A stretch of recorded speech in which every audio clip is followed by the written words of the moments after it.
Beatrice, and today I'm here with the presidential aspirant of 2019, Mr. Ahmed B. Buhari. He's here to answer some questions from his teeming supporters, and we're looking forward to his response today. Hi, Mr. Ahmed B. How are you doing? I'm fine, thank you. So we have a couple of questions that we'd like to ask you, and I hope you'll be able to answer all of them. The first question is, as president, what do you believe should happen to those who are close to you when they make mistakes? Well, with regards to those close to me, first things first, no one is above the law. So when you err, you're going to have to face the music. So very naturally, anybody who's working under my administration or with my government, if we're excited about what you're doing, or if you are not playing according to the laws of the land, then we'll have to allow the law to take its course. But if whatever you're doing is affecting my government directly, they would have to ask you to step down. There are no two ways about it. It's about Nigerians first. Thank you very much. That's a very lovely response. The second question we have is, how will you avoid becoming part of the so-called good old boys leaders network that have crippled our beloved country? If you study the Nigerian politics properly, I think where the good old boys have made the mistakes has been their inability to absorb criticisms, their inability to identify where they have made mistakes and ensure they do not repeat them. We are going to run a government that is going to be open to receive criticisms, absorb them, and do what is right. We cannot lie to ourselves and say we have all the answers. As we progress, as we go on this course, we expect Nigerians to always call us back to order wherever we're derailing, because at the end of the day, we all have to carry ourselves along. We have to get it right. So the third question is, and I think it's a very important question, is how will you appeal to the diverse ethnic groups of Nigeria in an honest, respectful, and inclusive manner? So that's very important as well, because we're currently faced with a country that has a lot of people that feel they're being marginalized. And what the country has done so far is to adopt the federal character system and the quota system so that everybody can have some inclusivity in the governance structure. But I don't really buy into that. I think more than anything else, we should be looking at competence. We should look at people that can actually drive the system, drive the economy, drive the governance, drive the civil service. When all of those things are right, people will not be bothered about whether they have their brothers or their sisters at the helm of affairs. One. Secondly, if you have a proper system that checkmates all of these excesses or inadequacies, you will find a situation where people would start to understand that the fact that my brother or my sister is in that governing body, I do not necessarily have direct access to any sort of funds or favors, because the right things have to be done.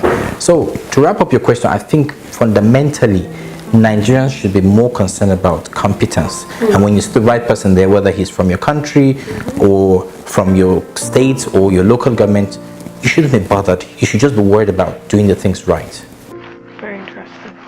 Very, very interesting. Okay, let's take the fourth question. What is the first three things you're going to do to raise Nigerians' confidence once you're in the office? Unfortunately, there's so many things to be done. And putting it at first three is really tight for me. But I'm very concerned about agriculture. Okay. We have to be fed. We have to be strong. I'm concerned about health. I'm concerned about education. And of course, we have to run the economy properly.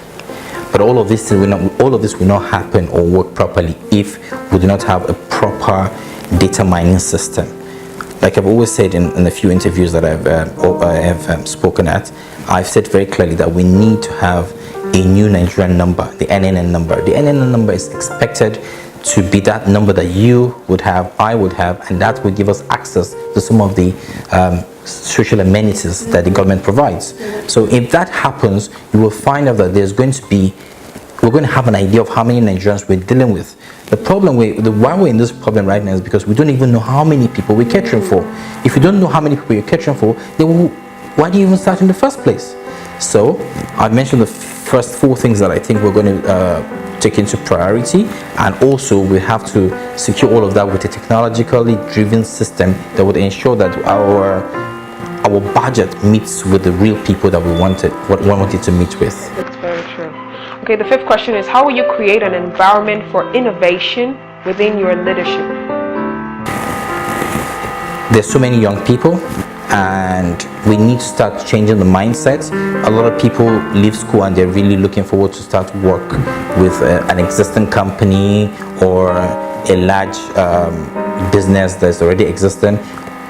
What we fail to understand is all of us can actually run our businesses. We need to create an atmosphere or a platform where young people would be able to start, starting their own businesses and actually prospering in those areas. And with regards to innovation, there's so many aspects, but I'm more concerned about the aspect that concerns technology. I see Nigeria in the next few years as a country where we'll have tech villages where the government will support with power and internet and ensure that the young people who go there are able to produce things that would help Nigeria prosper. I would be very glad if I see Nigeria in the next 2-3 years becoming that one spot for cheap, accessible, technologically driven software, where everybody says, okay, if you want a software that's going to help you resolve some of your impending problems, look into Nigeria. They have a lot of boys there and girls who work and ensure that software is readily available. That's very good. So we'll take the last question, and it says, the role requires decisiveness. Share some examples of your ability and willingness to be decisive if you're going to become president. Being decisive is paramount, and there are certain areas that we want to be decisive about. There's some things that we want to stop, and there's something that we want to continue. First of all, Nigeria has to make friends with the right people. Like I said recently, we don't have any more time to make friends. We're going to be making business partnerships. So for me to be worried about foreign policy as it concerns my relationship with a country that we do not benefit from economically, I don't think that's a priority for me. I expect the girl child to go back to school. I expect the Almajiri system to cease, not by building schools for Almajiri, but by ensuring that you send all the Almajiri kids back to their parents, and for any parent who sends his kids on the street should be prosecuted. I expect that we all go to school, and for the girl child, she doesn't leave the schooling trend until she gets to 18 before you can decide, or she can decide whatever she wants to do. So I expect that we'll start thinking of how to run our country using technology and ensure that the civil service is as transparent as possible. We'll ensure that contracts and bids are as open as possible. You just click onto the site and you see what you're looking for and things like that. Those are the areas that I believe if we do try to start acting decisively upon, we will start having the Nigeria of our dreams. I'm very certain when all of these things have been met, Nigeria will begin to look like the country that we all desire. Thank you very much, Mr. Ahmed B. It's nice having you. Thank you very much for watching us. My name is Dr. Beatrice Nwalie. I am a reformer. Join us.